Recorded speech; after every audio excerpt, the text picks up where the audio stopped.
Taste the Daily. நம்ம ஸ்ரீகுமரன் தங்க மாளிகை ட்ரிபிள் ஸ்டார் திட்டத்தில் நீங்களும் ஆகலாம் சூப்பர் ஸ்டார். ஸ்வர்ணதாரா பிளஸ் மற்றும் flexi digi plus. Download the SKTM Jewel app today. Periyar Maniammai Institute of Science and Technology, Tanjavur. CSE with specialization in AI and ML, data science, cybersecurity and more. நான் நினைக்கிறதெல்லாம் நடக்கவே மாட்டேது, ஆனால் நினைப்பும் குறைய மாட்டேங்குது. நான் எல்லா பக்கமும் ட்ரை பண்ணுறேன். ஏதோ ஒன்று எனக்குன்னே ஒரு 7.5 வந்து சேருது. என்ன பண்ணுறதுன்னே தெரியல. ஏன் முருகா என்னை மட்டும் இப்படிலாம் வச்சுட்டே இருக்க? நான் உன்னை தான் நம்பிட்டு இருக்கேன். வேறு யார்ட்ட போய் சொல்ல முடியுமா? மூச்செல்லாம் நீ தான், பேச்செல்லாம் நீ தான், உங்ககிட்டே தான் உட்காந்துருக்கேன். ஆனால் நீ வந்து காது கொடுத்து கூட என்னன்னு கேட்க மாட்டேற. இவங்களெல்லாம் கேட்க மாட்டியா? ஆள் வந்தால் அது அவுட் ஆகிடுது. நான் ஏதாவது ஒரு வேலை பண்ணலாம், எனக்குன்னா ஒரு நாள் வந்து சேருது. என் உணர்வுகளை புரிந்து கொள்ளக்கூடிய ஆட்களே இல்லையா? என்னுடைய மூளைக்கு தகுந்த, என்னுடைய அறிவுக்கு தகுந்த ஒரு ஆளை, ஒரு வேலையை நீ எனக்கு கொடுக்க மாட்டேயா அப்படின்னு சொல்லி நிறையா வந்து அங்காய்ப்படையக்கூடிய ஒரு நட்சத்திரம் என்ன அப்படின்னா கண்டிப்பாக அது ஆயில்ய நட்சத்திரமாக இருக்கும். ஏன்னா ஆயில்யம் வந்தாலே அங்கே ஆதிசேடன் வந்துடுவான் ஆட்டோமேட்டிக்காக. ஆயில்யம்ன்றது புதனுடைய ஆகச்சிறந்த ஆளுமை புரிந்திய ஒரு நட்சத்திரம். அது கடக வீட்டில் இருக்கக்கூடிய நட்சத்திரம். ஆயில்ய நட்சத்திரக்காரர்களுக்கு எந்த முருகனை போய் வழிபட்டா எல்லா விஷயமும் சரியா போகும் அப்படின்னா, இந்தந்த நட்சத்திரக்காரர்கள் இந்தந்த முருகன் கோயிலுக்கு போய் வழிபாடு செய்ய செய்ய செய்ய ஆல்ரெடி நீங்கள் யாரை வேணால் கும்பிடுங்க. நீங்கள் அம்பாவை கும்பிடுங்க, நீங்கள் வந்து சிவனை கும்பிடுங்க, இல்லை நீங்கள் முருகனையே கூட கும்பிடுங்க. அது பழனியாக இருக்கட்டும், திருச்செந்தூராக இருக்கட்டும், இல்லை யாதா வேணா இருக்கட்டும். இருந்தாலும் உங்களுக்குன்னு உங்கள் நட்சத்திரத்துக்கு நீங்கள் போக வேண்டிய முருகன் தலத்திற்கு போய் வாழ்நாளில் ஒரு முறையாவது சென்று விட்டு வந்தீர்களே ஆனால் மாற்றத்தை கண்கூடாக நீங்கள் சந்திப்பீர்கள் என்பதுதான் உண்மை. அது கூட முருகனுடைய அருள் இருந்தால் மட்டுமே. அப்போ உங்களுக்கு முருகனுடைய அருள் இருக்கு அப்படின்னா நீங்க வேணாம், அவனே ஆட்டோமேட்டிக்கா உங்களை கூட்டு போய் இழுத்து அங்க உட்கார வச்சிருவான். அப்படி ஆயில்ய நட்சத்திரக்காரர்கள் போக வேண்டிய முருகன் கோவில் என்ன அப்படின்னா இங்கதான், எங்க ஊர்ல தான் இருக்கு. கண்டுபிடிச்சிட்டிங்களா? கேட்கல? ஆமா, வடபழனி முருகன் கோவிலுக்கு தான் ஆயில்ய நட்சத்திரக்காரர்கள் போக வேண்டிய தலம். ஏன் வடபழனி முருகன் கோவிலுக்கு போகணும்? நான் ஒவ்வொரு கோயிலுக்கும் சொல்லிட்டு இருக்கேன். எதுக்கு இந்த கோயிலுக்கு போனோம்? எப்பயுமே ஏன், எதுக்கு, எப்படி கேள்வி கேட்க தானே அறிவு பெறணும். எதையுமே வந்து கண்மூடித்தனமாக நம்ம நம்ப விடக்கூடாது. இல்லை, எல்லாவற்றுக்கும் உள்ள இருந்துமே வந்து நம்ம போகக்கூடிய பாதை சரியா என்ற ஒரு தெளிவு வந்து விட்டது. ஆனால் நம்ம அதுக்கப்புறம் கண்மூடித்தனமா வந்து போயிடலாம். ஒரு தடவை நம்ம முடிவு எடுத்தப்புறம் யோசிக்க கூடாது. ஆனா யோசிச்சுட்டே இருந்தா முடிவும் எடுக்க முடியாது இல்லையா? இதெல்லாம் வேலையெல்லாம் யார் பார்ப்பா அப்படின்னா ஆயில்யம் தான் பார்க்கும் எப்பயுமே. ஏன்னா நான் சொன்ன மாதிரி ஆதிசேஷனுடைய நட்சத்திரம், புதனுடைய புத்தி கூர்மையை கடந்த நட்சத்திரம். ஆனால் வேற வழி இல்லை, கடகத்தில் உட்காந்து கொஞ்சம் மனதாலையும் இதாலையும் சஞ்சலப்படக்கூடிய ஒரு நட்சத்திரமாக இருக்கக்கூடிய இந்த ஆயில்ய நட்சத்திரக்காரர்களுக்கு எல்லா விதமான சகல சம்பத்துக்களையும் தரக்கூடிய ஒருத்தன் இருக்கான் அப்படின்னா அது கண்டிப்பாக வடபழனி ஆண்டவர் தான். வடபழனி முருகன் கோவிலுக்கு ஆயில்ய நட்சத்திரக்காரங்க போயிட்டு வர வாழ்க்கையில கண்டிப்பாக சக்சஸ் ஆயிடுவீங்க.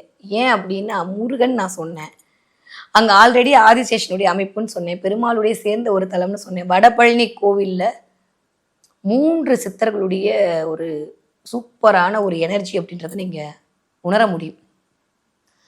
வடபழனி முருகன் கோவிலில் இருக்கக்கூடிய அம்பிகை யார் தெரியுமா? நம்பால் தான், சாக்ஷாத் மீனாட்சி தான். அங்கே போனேன்னா மீனாட்சி தான் உட்காந்துருப்பா அவங்களுக்கு. அப்போ மீனாட்சின்னு வந்தாலும் அந்த இடத்துல யார் வந்துருவா? புதன் வந்துருவார். அப்போ ஆயில்யம் யாருடையது? புதனுடைய நட்சத்திரம்.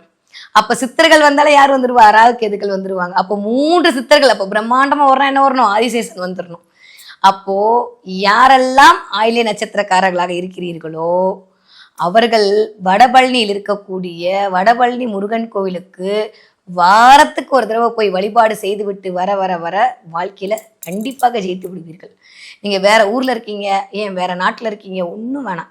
வருடத்திற்கு ஒரு முறையாவது வந்து வடபழனி முருகனை நின்று அப்படியே அந்த 6 அடியில் இருக்கிற அவனை அழகை பார்த்து இந்த பக்கம் அப்படியே சுற்றி வரும்போது என் தாய் மீனாட்சி இருப்பா. அவளை கண்குளிர பார்த்து அப்படியே அந்த குங்குமத்தை எடுத்து நெத்தியில வச்சிங்கனாலே போதும், அவ்வளவுதான். சூதென்ன, தீதென்ன, மாயம் என்ன, மருமம் என்ன எல்லாம் தவிடுபடியாகி ஆத்தாளும் முருகனும் வந்து உங்களுக்குள்ள உட்காந்துருவாங்க. அழகாக அப்படி கூப்பிட்டு வீட்டுக்கு போயிடலாம். ஆனால் உள்ளன்போடு நீங்கள் செய்ய வேண்டும். அங்கே போய் நின்றுட்டு யாரெல்லாம் கந்தஸ்ரீ கவசம் படிச்சுக்கிட்டே அந்த லைனில் நின்று போய் முருகனை வழிபாடு செய்கிறீர்களோ அவர்கள் கண்டிப்பாக கேட்டதெல்லாம் அடையக்கூடிய சக்தியும் கேட்டதெல்லாம் அடையக்கூடிய வல்லமையும் பெற்றவர்களாக உருமாறி விடுவீர்கள். ஏன்னா அந்த கோவில் அவ்வளவு சிறப்பு வாய்ந்த கோவில். ஆயில்யம் அப்படி சர்ப்பம் அப்படின்னாலே நான் சொல்லியிருக்கேன், எல்லாமே தன்னகத்து படுத்தக்கூடிய ஒரு இடம். அப்படியே அமைதியாக படுத்திருக்கோம். எப்போ எந்திருக்கு நம்ம மனசு கூட சர்ப்பம் தாங்க நிறைய விஷயத்துல. எப்போ அப்படி சீறி பாமுன்னு தெரியாது, எப்போ அடங்கி ஒடுங்கி உட்காந்துருக்குன்னு தெரியாது. அப்போ மனதை கண்ட்ரோல் பண்ணுறதுக்கு, மனசை வந்து சஞ்சலத்திலேருந்து பிடிச்சி வச்சுக்கிறதுக்கு, எல்லாவற்றையும் பிரபஞ்சத்திலிருந்து அடைவதற்கான ஒரு ஈர்ப்புத்தன்மையை கையில் தன்னகத்தே படுத்தி வைத்துக் கொள்வதற்கு பணம் அப்படின்ற சாதாரண இந்த பேப்பர் தான். ஆனால் அது என்னை படுத்துகிற பாடு இருக்கே, அதுக்கு நான் நாய்படாத பாடுபடுறேனேன்னு வருத்தப்படக்கூடிய எல்லா பேருக்கும் எப்போதான் இந்த நோய் தீருமோ, எப்போதான் எனக்கு தெரியுமோ, முடியவே இல்லையே அப்படின்னு இந்த கர்மானால தவிச்சிட்டு இருக்கிற எல்லா ஆயில்ய நட்சத்திரக்காரர்களுக்கும் ஒரு வரத்தை கொடுத்துரு. உன்ன மாதிரி சிரிக்கிற ஒரு பிள்ளையை கொடுத்துரு, ஒரு ரூபத்தில் உன்னை கொடுத்துரு, இந்த வயிற்றுல ஒரு குழந்தைய கொடுத்துருன்னு குழந்தைக்காக ஏங்கி கொண்டிருக்கிற ஒவ்வொரு பேருக்கும் நீங்கள் தனியாக ஜாலியாக நின்றுட்டுருக்க முருகா, என் வீட்டுக்காரால தான் எனக்கு பிரச்சனை, அந்தாலும் எனக்கு சரியில்லை, நான் நல்லா தான் இருக்கேன் அப்படின்னு யாரெல்லாம் கணவனால் கஷ்டப்படுகிறீர்களோ நல்லா நோட் பண்ணி வச்சுக்கோங்க. நான் ஒரு சூட்சம் ஒருக்கு சொல்கிறேன். யாரெல்லாம் கணவனால் கஷ்டப்படுறீங்களோ, யாரெல்லாம் உங்கள் புருஷன் உங்கள் சொன்ன பேச்சு கேட்கலாம்னு நினைக்கிறீங்களோ, அண்ணன்மார்களே கோச்சக்கூடாது. இது அவங்களுக்கு தான் சீக்ரெட். ஓகே, எல்லா அண்ணிமார்களும் முதல்ல ஓடி போய் பார்க்க வேண்டிய ஒரு தலம், நீங்கள் ஆயில் நட்சத்திரமாக இல்லாவிட்டாலும் பரவாயில்ல, ஓடி போய் பார்க்க வேண்டிய ஒரு தலம் என்ன அப்படின்னா வடபழனி கோவில் தான். ஏன்னா அங்கே தான் செவ்வாய்க்கான தனி ஸ்தலமே இருக்குது. நான் தான் அங்கே உட்காந்துருக்கேன் அப்படின்றத முருகன் செவ்வாயின் ரூபத்தில் அங்கே காட்டிக்கொண்டு, நவகிரகத்தில் செவ்வாய்க்கு ஸ்தலம் இருக்கக்கூடிய சென்னையில் ஒரு இடம் என்ன அப்படின்னா அது வந்து வடபழனி தான். அப்போது மீனாட்சி மாதிரி எப்போ பார்த்தாலும் புருஷன் இருக்கிறதுக்கும், இல்லை புருஷன் எப்போ பார்த்தாலும் சுற்றி சுற்றி வந்து ஐக்கியமாகறதுக்கும், செவ்வாய் என்று சொல்லக்கூடிய கணவனுடைய எல்லா விதமான ஒரு கண்ட்ரோலிருந்து நீங்கள் வந்து உங்களை தற்காப்பு செய்து கொள்வதற்கும், கடனால் அவதிப்படுறேன், வேலையால் அவதிப்படுறேன், உடம்பால் அவதிப்படுறேன், இடத்தால் அவதிப்படுறேன், வம்பு வழக்கால் அவதிப்படுறேன், நான் ஒன்றுமே பண்ணல, தேவையில்லாமல் என்னை மாட்டி விட்டாங்க, என்னை 1 தரேன் 2 தரேன் ஏமாற்றி என் ஆசையை காட்டி எல்லா பணத்தையும் பிடுங்கிட்டாங்கன்னு அப்படின்னு என் அண்ணன்மார்கள் யாரெல்லாம் கவலைப்படுறீங்களோ எல்லாருக்கும் ஒரே தீர்வு என்ன அப்படின்னா கண்டிப்பாக வடபழனி முருகன் கோவில் தான். அதனால தான் அது அறுபடை வீட்டுக்குள்ளே வரல, அது எதுவுமே பண்ணல. ஆனால் அதில் இருக்கக்கூடிய ஒரு எனர்ஜியை வேறு எந்த கோவிலும் எந்த முருகன் கோவிலும் கொடுத்துறாது. இது இப்போ வந்த கோவில் தான், ஆனால் அந்த கோவில் கொடுக்குற எனர்ஜியை வேறு எதுவும் கொடுக்காது. ஏன்னா அங்கே நிறைய சித்தர்களுடைய தவமும் சித்தர்களுடைய வலிமையும் முருகனுடைய கருணையும் மீனாட்சியின் கடைக்கண் பார்வையும் இருக்குது. இந்த கோவிலை விட்டிங்கன்னா வேறு எங்கேயும் கிடையாது. அதனால ஆயில்ய நட்சத்திரக்காரங்க உங்களுக்கு வாழ்க்கையில் நான் சொன்ன இத்தனை பிரச்சனையும் சரியாகணும்னு நினச்சிங்க, ஞாத்தால கூட்டதும் உங்ககிட்டயே வச்சுக்கணும்னு நினச்சிங்க, செவ்வாயால் வரக்கூடிய எல்லா விதமான துன்பங்களிலிருந்து நீங்கள் நிவர்த்தி பெற வேண்டும் என்றால் வடபழனி முருகன் கோவிலுக்கு போய் ஒரே ஒரு தடவை கந்த சஷ்டி கவசத்தை சொல்லிவிட்டு வந்து பாருங்கள். எண்ணி ஒரு 21 நாளுக்குள்ள உங்கள் வீட்டில் கண்டிப்பாக ஒரு மிகப்பெரிய மாற்றம் முருகன் அருளால் கண்டிப்பாக நடக்கும். அப்படி நடக்கலையா உடனே கோவப்படாதீங்க, அவன் கர்மவனையை தீர்த்துட்டு இருக்கான்னு அர்த்தம். ஏன்னா பெட்டி காலியானாதானே அவங்ககிட்ட போய் சரணாகதி அடைய முடியும். பெட்டி காலியாவாட்டி என்ன பண்ணுறது?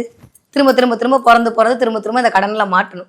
அப்போது நிறைய உங்களுக்கு கஷ்டத்தை கந்தன் கொடுக்குறான் அப்படின்னா உங்களை அவனோட கைக்குள்ளே வச்சுக்க பார்க்குறான்னு அர்த்தம். நீங்கள் கவலைப்படக்கூடாது, சரியா? அப்போது கந்தன் கவலையை கொடுக்க கொடுக்க கொடுக்க கடனை கொடுக்க கொடுக்க கொடுக்க நம்ம கர்மாவை கழித்து கொண்டிருக்கிறோம். யாராவது திட்டினா திரும்பி எல்லாம் திட்டாதீங்க. நான்லாம் யாராவது திட்டினீங்க எவ்வளோ யூடியூப்ல கழுவி ஊற்றுறீங்க, நான் தான் ரிப்ளை பண்ணுறேன்னா பண்ணுறதில்ல. ஏன்? கர்மா கழியுது, அவ்வளோதான். யாரெல்லாம் திட்டுறீங்களோ சந்தோஷம், அப்பாடி கர்மா கழிஞ்சிச்சு, நேராக போய் மீனாட்சி கிட்ட உட்காந்துடலாம் அப்படின்னு மனசு சொல்ல ஆரம்பிச்சிடும். அதனால உங்களுக்கான கர்ம வினையை தீர்ப்பதற்கான ஒரே ஒரு முருகன் கோவில் ஒன்று என்றால் ஆயில்ய நட்சத்திரத்திற்காரர்களுக்கு வடபழனி முருகன் கோவில் தான். ஆயில்ய நட்சத்திரத்திலின்று ஒரு கிரகம் திசை நடத்தினாலும் சரி, ஆயில்ய நட்சத்திரத்தில் லக்ன புள்ளி அமைந்தாலும் சரி, ஆரிய நட்சத்திரத்தில் உங்களுக்கு செவ்வாய் இருந்தாலும் சரி, சூரியன் இருந்தாலும் சரி, ஆயில்ய நட்சத்திரம் உங்களுடைய சந்திரனாக இருந்தாலும் சரி, நீங்க போய் வழிபாடு செய்ய வேண்டிய கடவுள் யாரு அப்படின்னா வடபழனி ஆண்டவரை வழிபாடு செய்து விட்டு வாருங்கள். உங்களுக்கு வரக்கூடிய வந்தவினையும் வருகின்ற வல்வினையும் கந்தனருனால் கண்டிப்பாக தவிடுபடியாகும்.